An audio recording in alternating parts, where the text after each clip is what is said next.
Imagine sitting alone in a quiet cafe, the hum of conversation fading into a dull background noise. You stare at your coffee cup, feeling the weight of exhaustion pressing on your chest.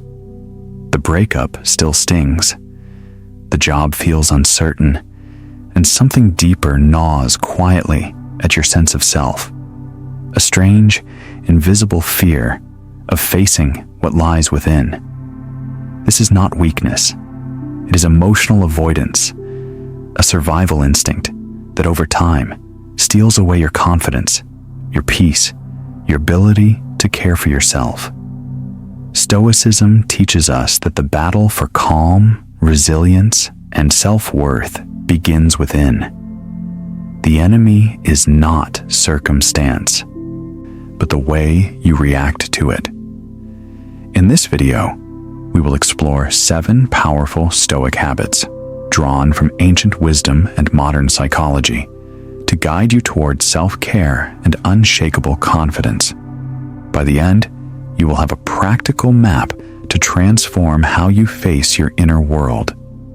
Let's begin this journey by learning how to start your day with intention. Your first Stoic habit. Habit 1. Wake up to yourself. Morning mind. Reset. When your eyes open in the morning, what is the very first thing you reach for? Is it your phone? A flood of emails? The endless scroll of notifications? Or do you pause, even briefly, and recognize the quiet miracle of waking up alive? Marcus Aurelius saw those first moments of the day as sacred. When you arise in the morning, he wrote, "Think of what a precious privilege it is to be alive, to breathe, to think, to enjoy, to love." These words are more than poetic encouragement. They are instructions for living with intention. Every morning is a threshold, and the way you step across it colors the hours that follow. Modern psychology reinforces this ancient insight with what researchers call priming. Your morning mindset sets the tone for how you interpret events, how resilient you feel under stress, and how focused you remain. If your first act is distraction, your brain unconsciously expects more distraction. If your first act is presence, you prime yourself for steadiness. The beginning becomes a prophecy, and yet, most of us wake up half asleep to ourselves, instantly reaching for something to numb or to stimulate, anything but silence. That avoidance seems harmless in the moment, but carried out over years, it drains clarity, weakens self-control, and leaves us more vulnerable to stress. Consider Daniel, a father living in Brooklyn. Several months ago, he lost his job. The news struck him like a blow to the chest.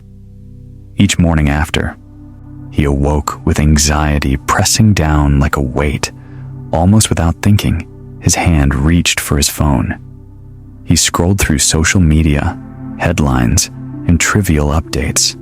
It was not curiosity driving him. It was escape.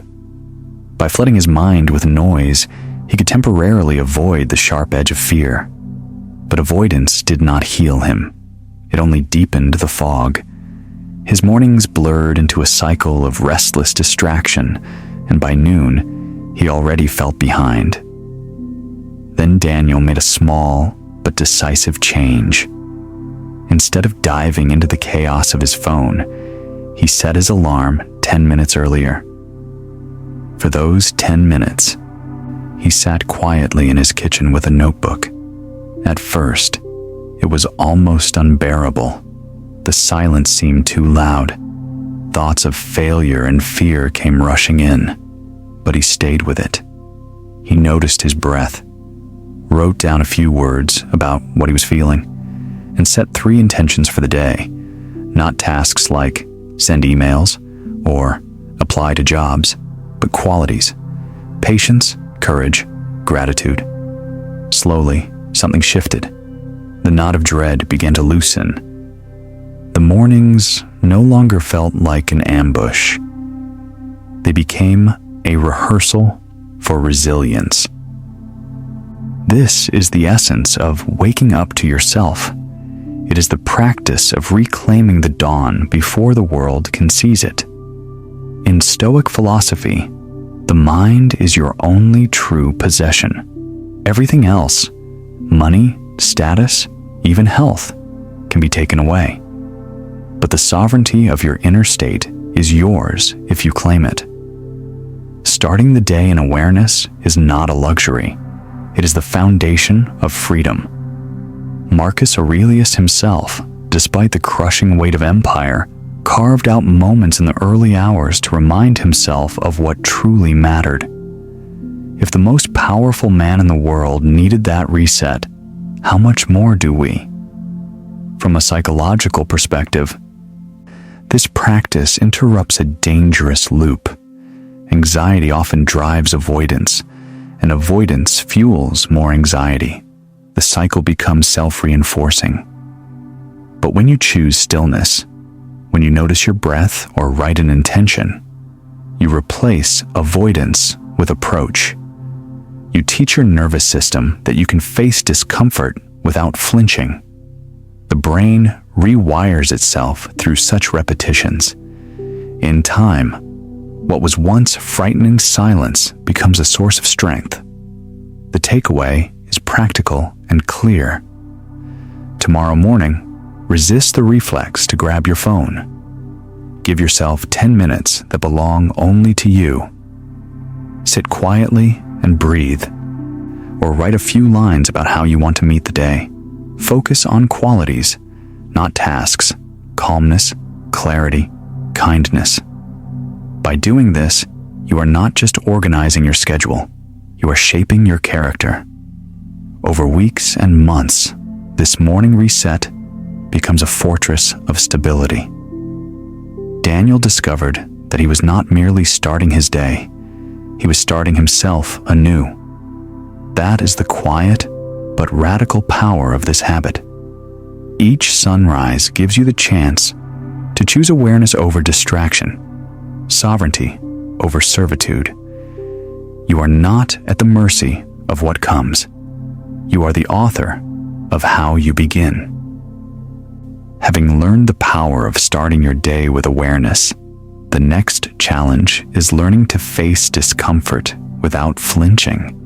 Because awareness alone is not enough. Life will confront you with moments that hurt. And in habit 2, you will see how the Stoics trained themselves not to run from discomfort, but to walk straight into it with courage. Habit 2. Embrace the uncomfortable. Radical self-acceptance. There is an ancient Stoic truth that few of us want to hear. Peace begins with acceptance of what is. Seneca wrote, "It is not the man who has too little, but the man who craves more, who is poor." His point was not simply about wealth, but about the restless refusal to face reality as it is. We chase distractions, fight against our limits, deny our pain, and in doing so, we deepen our suffering. Radical self-acceptance does not mean resignation. It is not giving up. It is the quiet act of turning toward reality, meeting it fully, and discovering that within discomfort lies the seed of strength. Modern psychology offers a parallel insight. Researchers studying acceptance and commitment therapy have found that when people stop avoiding their pain and instead allow themselves to experience it, their mental health improves dramatically. Avoidance may numb discomfort in the short term, but it creates greater distress in the long term. When you refuse to acknowledge your grief, your anger, your failure, it festers. Acceptance interrupts this cycle.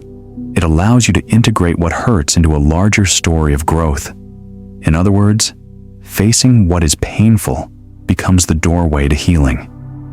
Lucas, a businessman in Berlin, discovered this truth in the collapse of his dream. For years, he had poured his energy into building a company from the ground up. It wasn't just a business. It was his identity, his sense of purpose.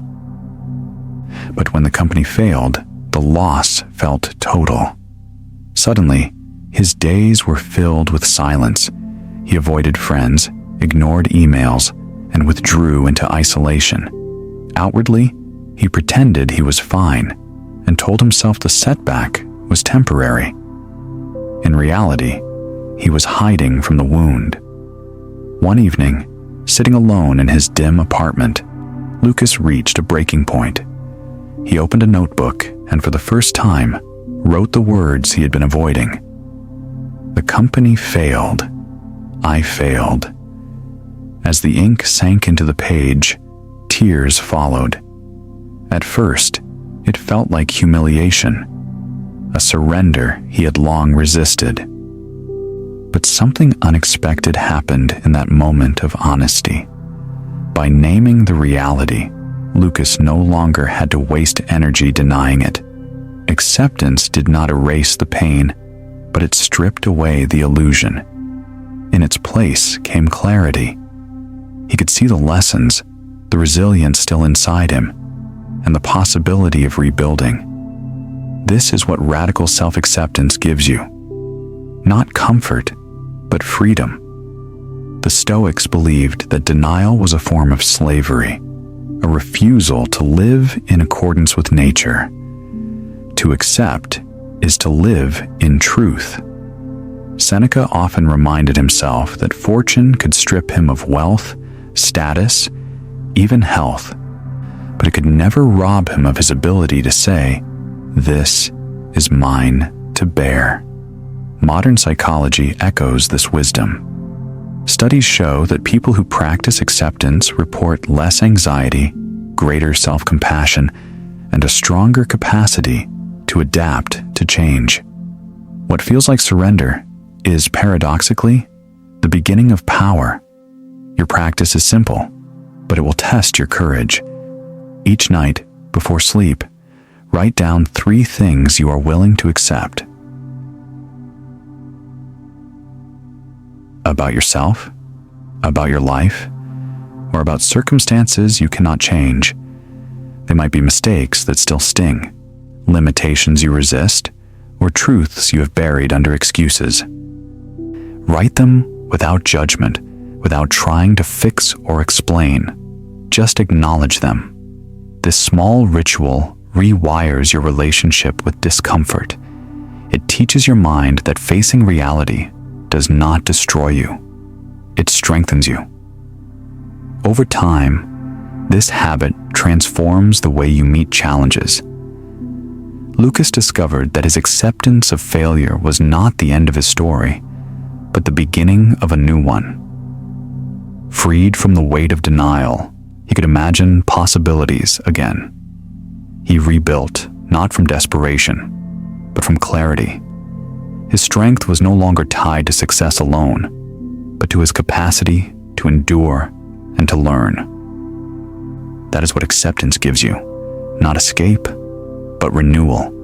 When you embrace what you once resisted, you turn pain into a teacher and failure into a foundation. This is the quiet revolution of radical self-acceptance. It transforms not only how you care for yourself, but how you walk through the world, with fewer illusions, greater resilience, and a deeper calm. And here is the bridge to your next step. When you embrace discomfort, you prepare your mind to explore deeper truths. And one of the most powerful ways to do that is through writing. In the next habit, Write to Heal, we will see how the act of putting words on paper can become not just reflection, but medicine for the soul. Habit 3. Write to Heal. Emotional journaling. There's a quiet power in writing. Epictetus, the Stoic teacher who once lived as a slave yet achieved freedom of mind, knew this well.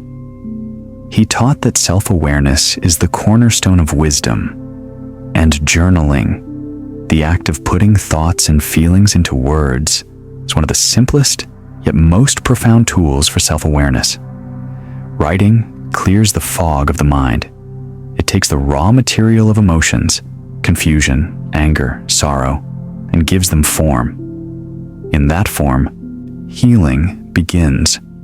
To write is to hold a conversation with yourself, a dialogue where truth is invited to surface. Psychologists today echo this insight. Emotional journaling has been shown to reduce stress, improve mental clarity, and help people process trauma. But beyond statistics, its true power lies in breaking the silence we often keep with ourselves. Pain does not vanish by being ignored. It embeds itself deeper. Writing, however, draws it into the open. By seeing your emotions on paper, you create distance, perspective, and the chance to reshape your relationship with them.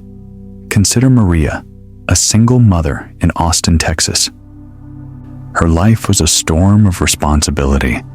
2 children, 2 jobs, endless bills, constant fatigue. Yet beneath the visible strain was a heavier, invisible weight, the sense of failure she carried in secret. Maria felt she wasn't enough, that no matter how hard she tried, she was falling short as a mother, as a provider, as a woman. Instead of naming these feelings, she buried them. But buried feelings don't disappear. They fester. Over time, they eroded her confidence and colored every interaction with exhaustion. One night, overwhelmed, Maria opened a notebook. She didn't intend anything profound. She just needed an outlet. She wrote about her day, the rush to get the kids ready, the exhaustion of her shifts, the quiet loneliness of the evening. The next night, she wrote again. Slowly, her words grew bolder. She named her fears, the fear of failing her children, the fear of never finding stability, the fear of being alone. She admitted to anger she had suppressed, to sadness she had denied. Each entry was a confrontation, and at first, it stung. Tears often blurred the ink. But Maria kept writing. Over weeks, something shifted. Her journal became less of a record and more of a mirror. She began to notice patterns. That exhaustion spiked when she neglected self-care, that her harshest judgments of herself came late at night, that small wins brought more peace than she acknowledged. These observations gave her leverage. She started making tiny changes, setting boundaries at work, asking for help when she needed it, pausing to celebrate victories no one else noticed. Journaling did not erase her struggles, but it gave her clarity and resilience. Her pain became not just a burden, but a teacher. The Stoics would call this the discipline of self-examination. Marcus Aurelius wrote nightly reflections in his meditations, urging himself to ask what he did well, what he failed at, and what he could improve. For him, writing was not an indulgence, but a discipline, a way of ensuring he lived each day aligned with his values. Likewise, journaling today can serve as your daily compass, a ritual that keeps you grounded in truth rather than illusion. From a psychological standpoint, journaling also strengthens emotional regulation. Instead of reacting impulsively, you learn to pause and respond with awareness. Your words on paper become a safe container for feelings that might otherwise spill into arguments, stress, or avoidance. In this way, journaling is both release and rehearsal. Release of what burdens you, rehearsal of the self you want to become. Your practice is straightforward. Tonight, before bed, set aside 5 minutes.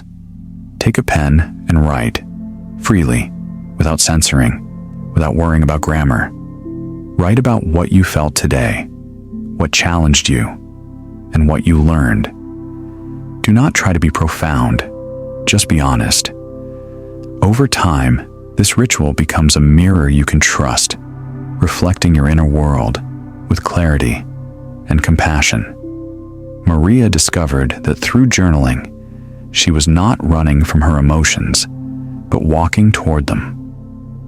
That journey gave her a new kind of strength, one rooted not in perfection, but in honesty.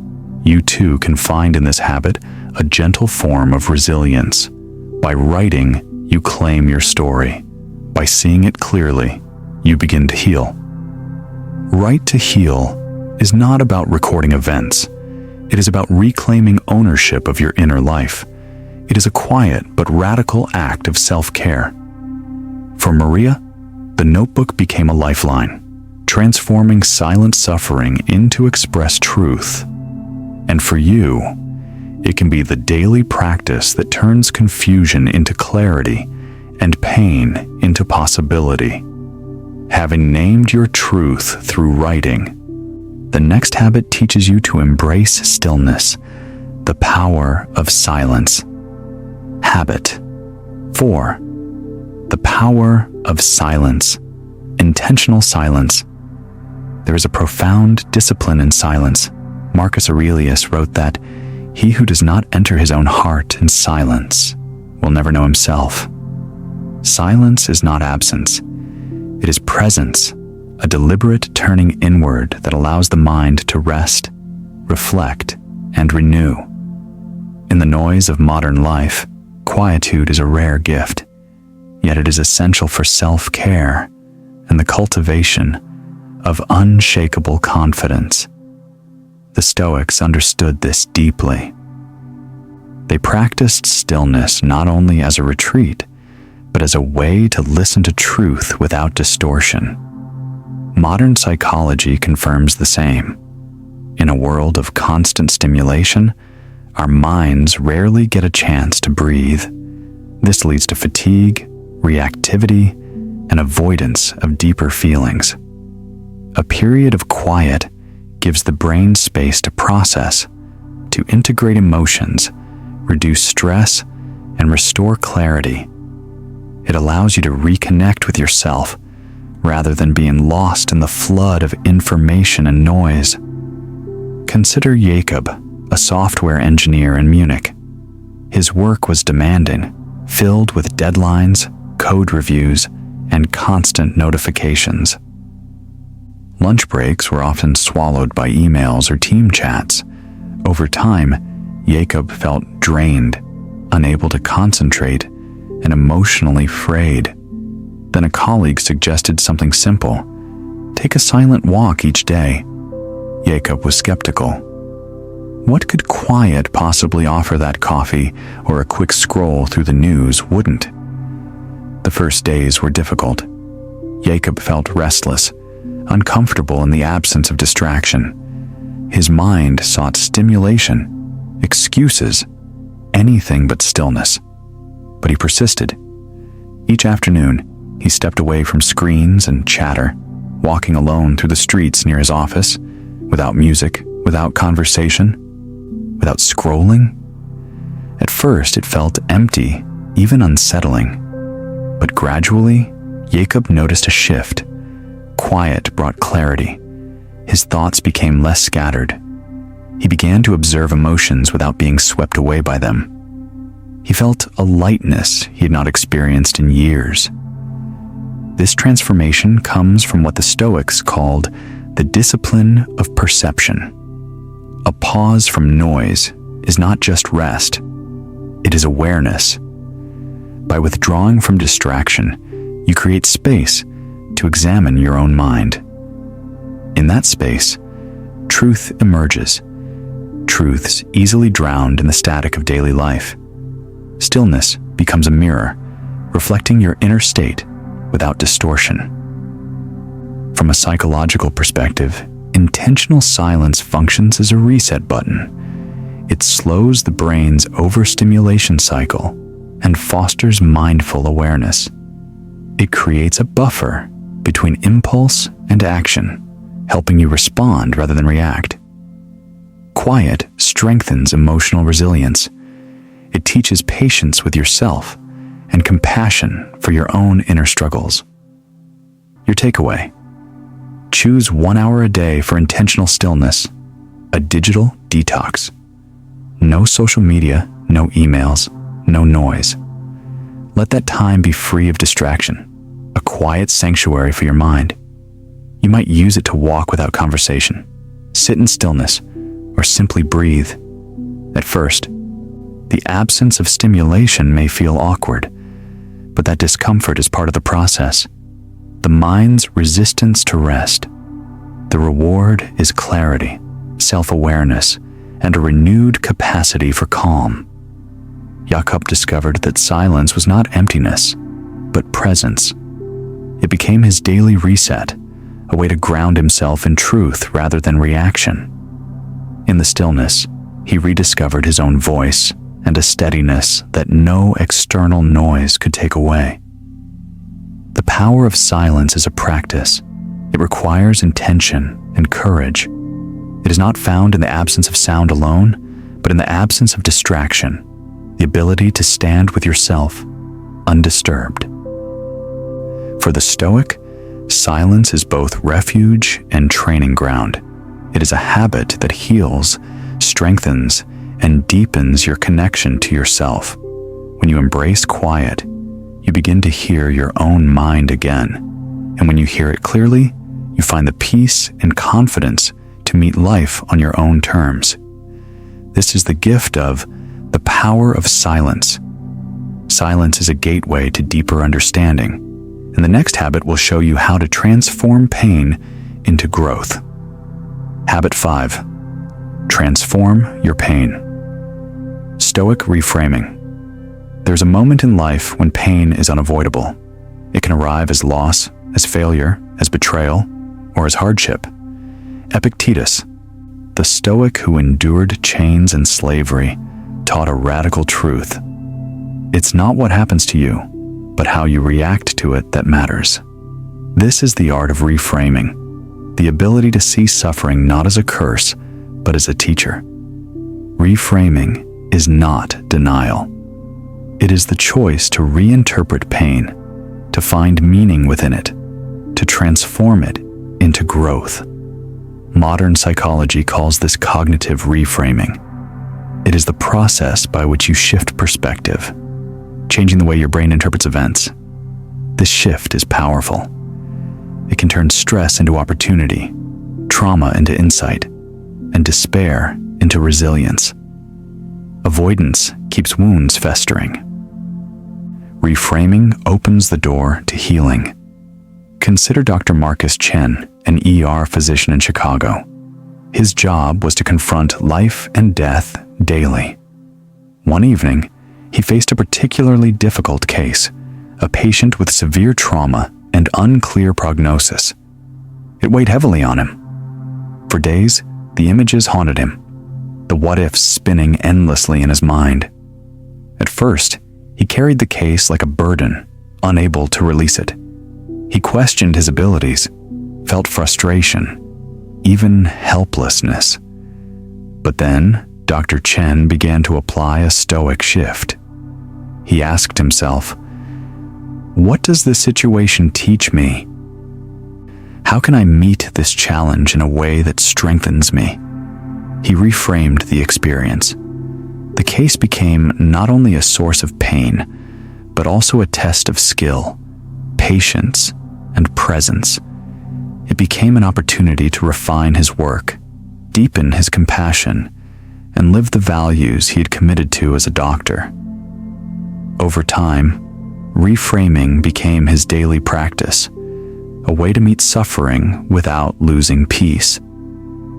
This is what the Stoics called the discipline of ascent, choosing how you assign meaning to what happens.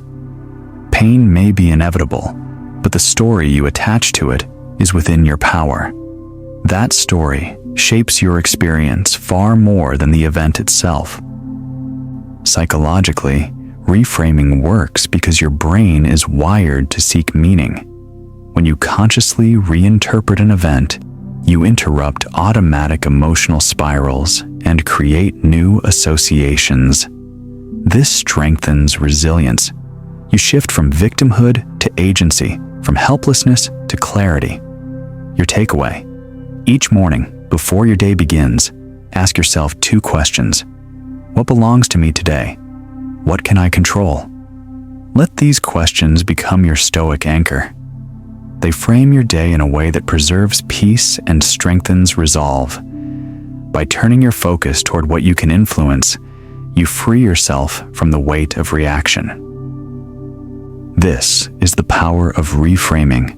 It transforms pain into purpose. For Dr. Chen, it meant turning moments of emotional strain into lessons that enriched his work and fortified his spirit. For you, it can mean reshaping your struggles, personal or professional, into opportunities for strength, awareness, and unshakable confidence. Reframing is not merely an intellectual exercise.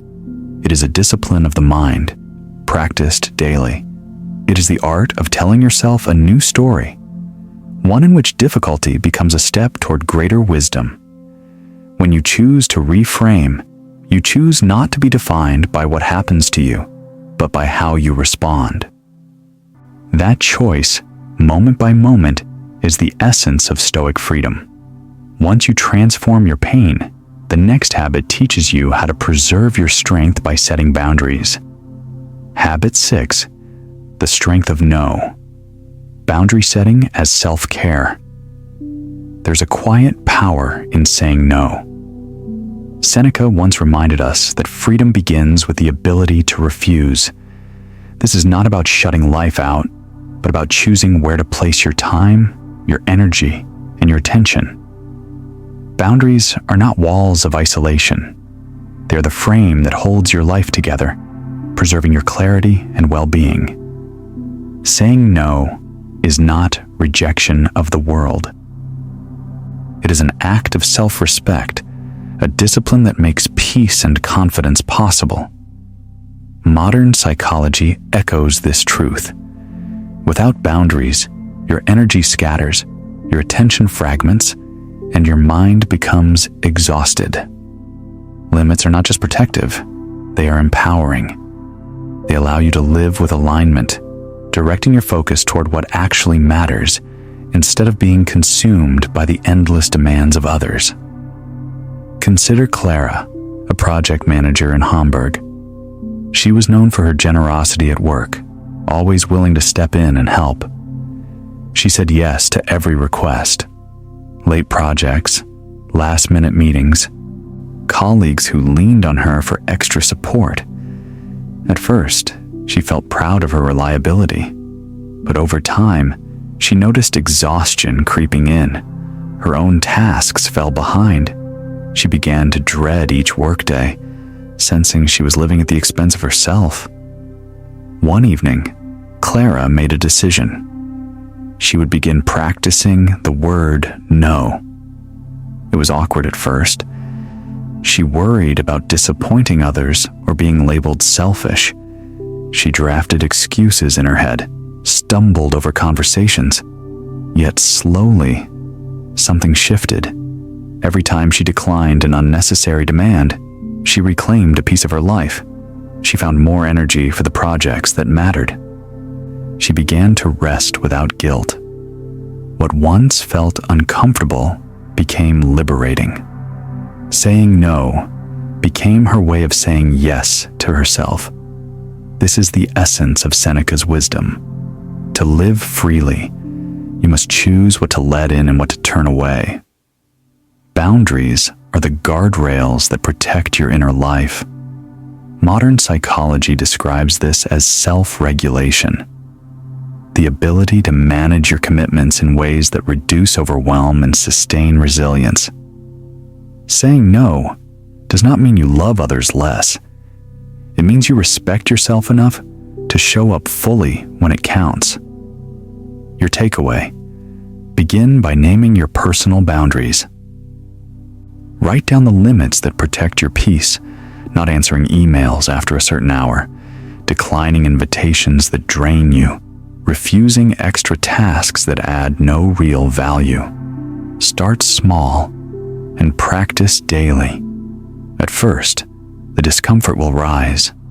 You may fear being misunderstood, but each time you hold your line, you strengthen your respect for your own needs.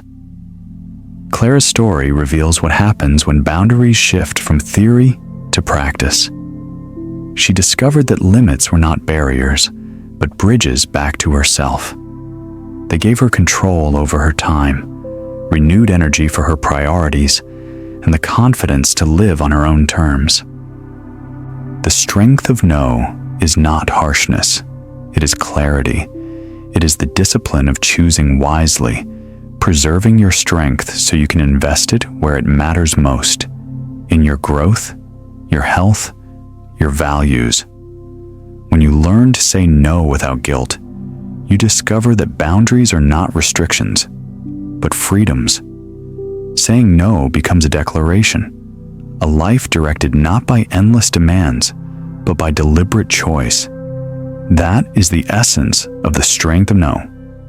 Boundaries. Guard your peace. Reflection strengthens it. The final habit. Habit 7. Reflect to grow. Evening reflection. Ritual. Reflection is the art of looking back with intention. Marcus Aurelius, the Stoic emperor, ended every day with self-review, a quiet practice of asking whether he had lived according to his values. He wrote, "At the end of the day, review your thoughts and actions, for therein lies the path to virtue." Reflection is not merely remembering. It is a deliberate act of learning and self-correction. Done consistently, it transforms ordinary experiences into wisdom and strengthens the foundation of unshakable confidence. From a psychological perspective, reflection sharpens self-awareness and builds emotional resilience. It helps the brain integrate experiences, distill lessons, and prepare for change. Reflection closes the gap between what happens and what you learn from it.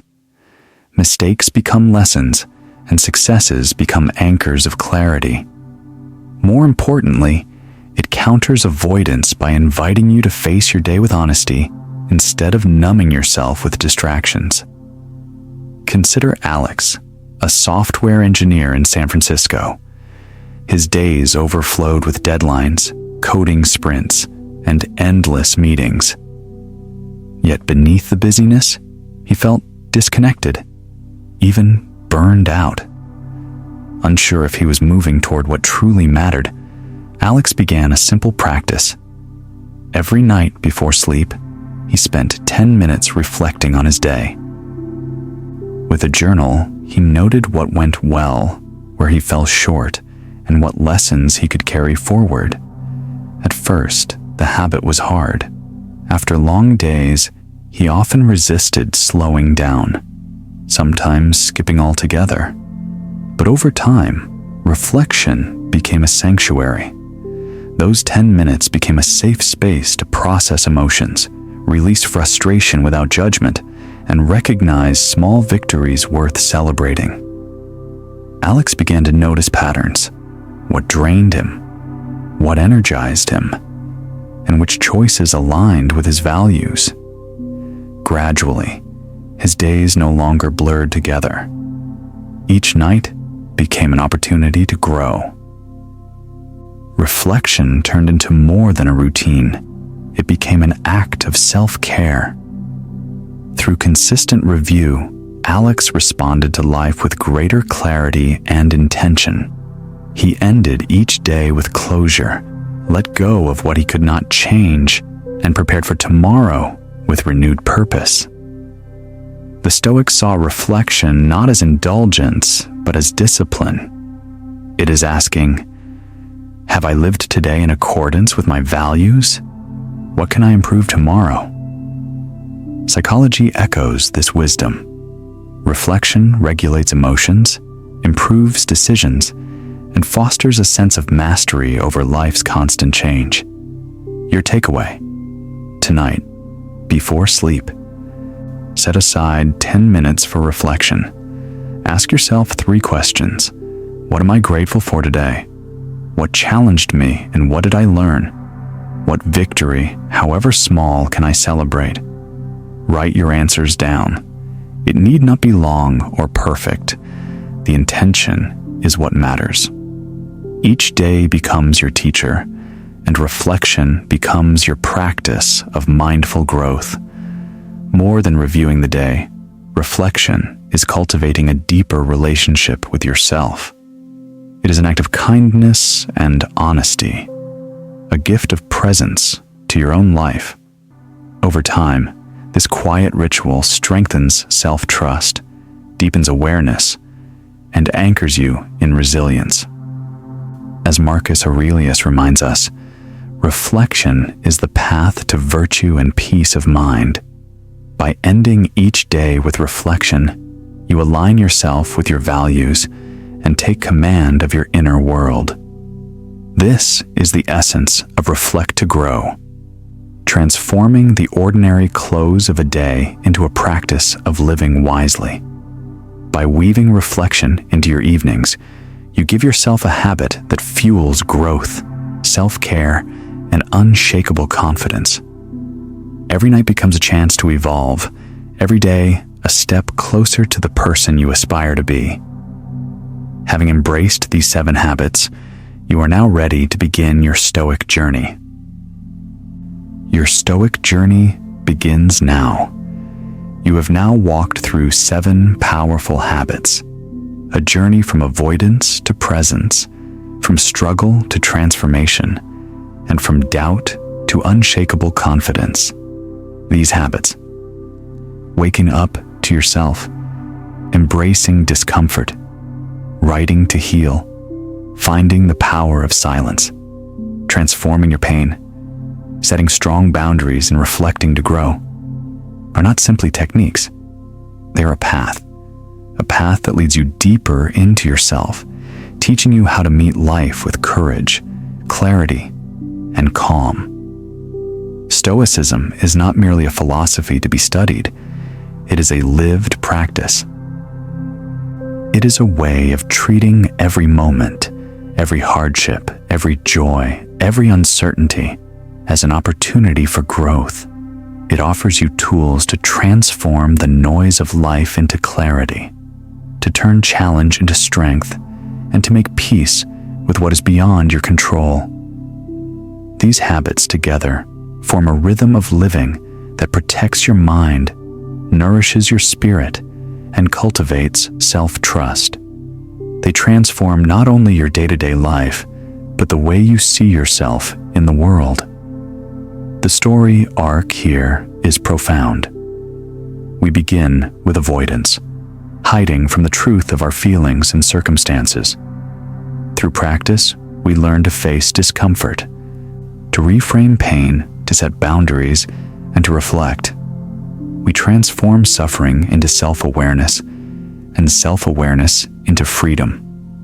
In this transformation lies true confidence, not the fragile confidence of circumstance, but a steady, unshakable confidence born of inner mastery. The question now is, which habit will you begin with? Will you start your mornings with clarity? Will you embrace discomfort?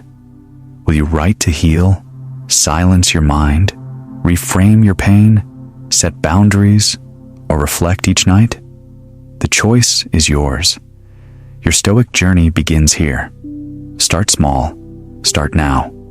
And in time, these habits will become not just actions, but the foundation of a resilient, self-caring life. If you found this video valuable, give it a like, subscribe for more lessons in living with calm and clarity, and share your thoughts in the comments. Which habit will you commit to first? Your path toward unshakable calm begins today.